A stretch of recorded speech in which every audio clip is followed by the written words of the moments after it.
ఇంకా ప్రమాణ స్వీకారం కాకుండానే బీజేపీ పార్టీ కూటమి నాయకులు అరాచకాలకు, దాడులకు, దౌర్జన్యాలకు పాల్పడుతుందని వైఎస్ఆర్సీపీ జిల్లా పార్టీ అధ్యక్షులు, రాజానగరం మాజీ శాసనసభ్యులు జక్కంపూడి రాజా, మాజీ మంత్రి చెల్లిపోయిన శ్రీనివాస్ వేణుగోపాలకృష్ణలు సోమవారం ఇటీవల బీజేపీ శ్రేణుల దాడుల్లో అనపర్తి, రంగంపేట మండలాల్లో గాయపడిన బాధితులను జక్కంపూడి రాజా, సిహెచ్ వేణుగోపాలకృష్ణ, మాజీ శాసనసభ్యులు తలారి వెంకట్రావు, రాజమండ్రి వైఎస్ఆర్సీపీ పార్లమెంట్ అభ్యర్థి గూడూరి శ్రీనివాసులు పరామర్శించి వారికి ధైర్యం కల్పించారు.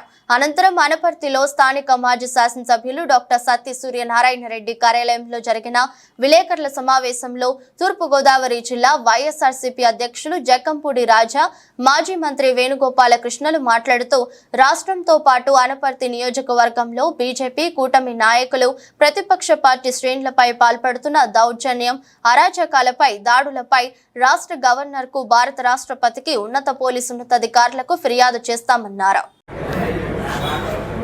అనపర్తి నియోజకవర్గంలో జరుగుతూ ఉన్నటువంటి అరాచకాలని ఖండించడం కోసం ఏదైతే గడిచిన వారంగా ఏదైతే తెలుగుదేశం పార్టీ, బీజేపీ, జనసేన 3 రాజకీయ పార్టీలు కలిసి ప్రజలకు అనేక వాగ్దానాలు ఇచ్చి అధికారంలోకి వచ్చారు.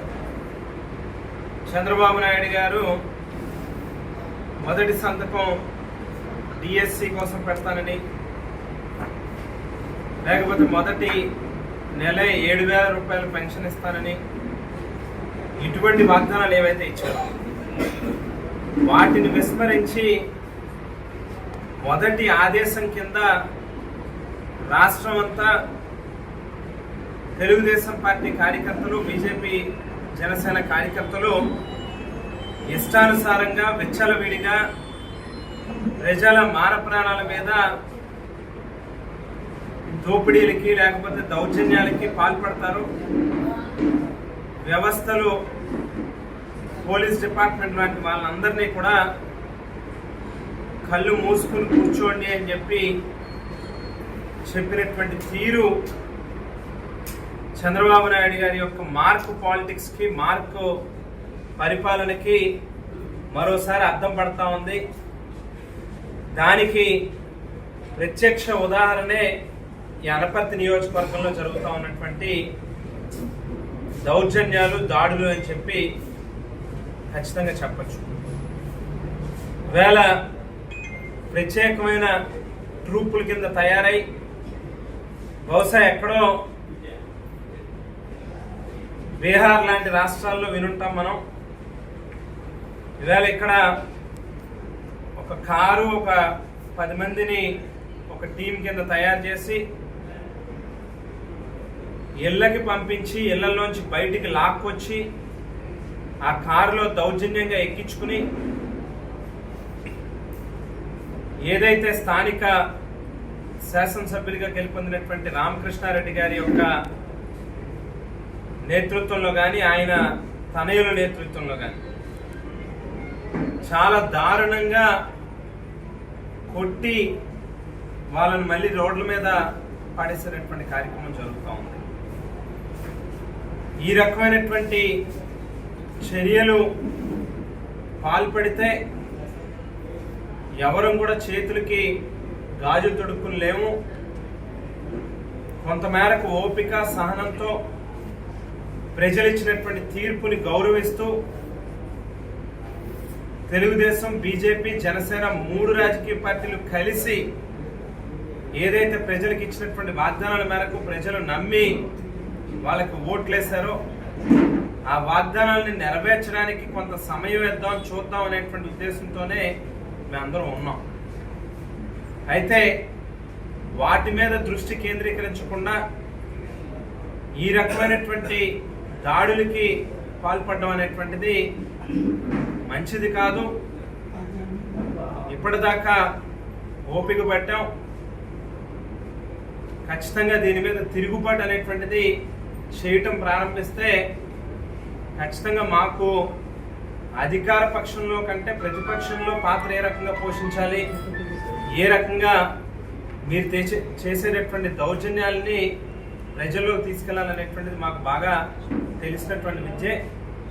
అందుగురించి దయచేసి ప్రజలు ఇచ్చినటువంటి అవకాశాన్ని ఏ రకంగా రాష్ట్రానికి మంచి చేయగలం, కేంద్రంలో కూడా ఎన్డీఏలో ఇవాళ ఒక కీలకమైనటువంటి పాత్రలో తెలుగుదేశం పార్టీ ఉంది కాబట్టి ఆ మేరకు వాటిని ఉపయోగించుకుని రాష్ట్రానికి ఏ రకంగా మేలు చేయగలం అనేటువంటి ధోరణిలో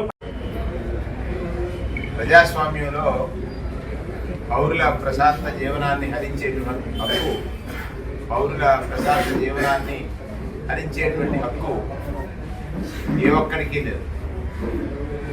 భారత రాజ్యాంగ నిర్మాత బాబాసాహెబ్ అంబేద్కర్ గారు ఒక గొప్ప రాజ్యాంగాన్ని ఈ దేశానికి వసిగి రాజ్యాంగబద్ధ పాలన చేసేటువంటి నాయకుడి యొక్క గెలుపు ద్వారా ప్రజలకు మంచి జరిగించాలనేటువంటి వారి ఆశయం.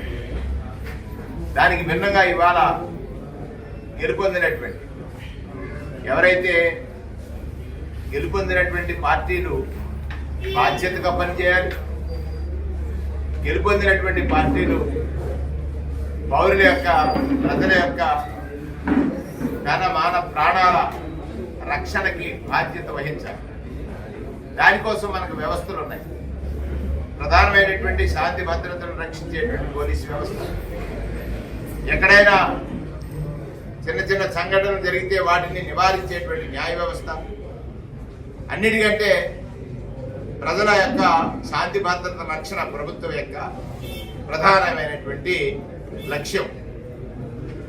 కానీ ఇక్కడ ఉదయం నుంచి పరిశీలిస్తున్నట్లయితే ఒక ఆటవిక సంస్కృతి, ఆకతాయి సంస్కృతి, గెలుపేదో శాశ్వతం అన్నట్లుగా గెలిచినటువంటి వ్యక్తుల యొక్క ప్రవర్తన ఈ నియోజకవర్గంలో ఉన్నటువంటి వైఎస్ఆర్ కాంగ్రెస్ పార్టీ శ్రేణుల లేకపోతే వైఎస్ఆర్ కాంగ్రెస్ పార్టీ అభిమానుల వారికి కష్టం కలిగించాలి, లేకపోతే నష్టం చేకూర్చాలి, తద్వారా వారిని కీర్తించేటట్టుగా వారిని హింసించాలి. ఇది వారు ఇక్కడ చెప్తున్నటువంటి విషయాలు. ఇది సరైనటువంటి పద్ధతి కాదు. ఇప్పటికే ఆలోచించాలి. ఇక్కడ భారతీయ జనతా పార్టీకి సంబంధించినటువంటి శాసనసభ్యులు ఎన్నికయ్యారు. ఈ దేశంలో పరిపాలన సాగిస్తున్నటువంటి భారతీయ జనతా పార్టీ నరేంద్ర మోడీ గారి నాయకత్వం. ఆ నాయకత్వంలో ఈ రకమైనటువంటి ప్రవర్తన చేసేటువంటి వారికి తెలిసి జరిగినా తెలియక జరిగినా బాధ్యత మాత్రం వహించాల్సినటువంటి వ్యక్తులు వారేనని, దానికి సంబంధించి పోలీస్ శాఖకి ఏదైనా సమాచారం వస్తే,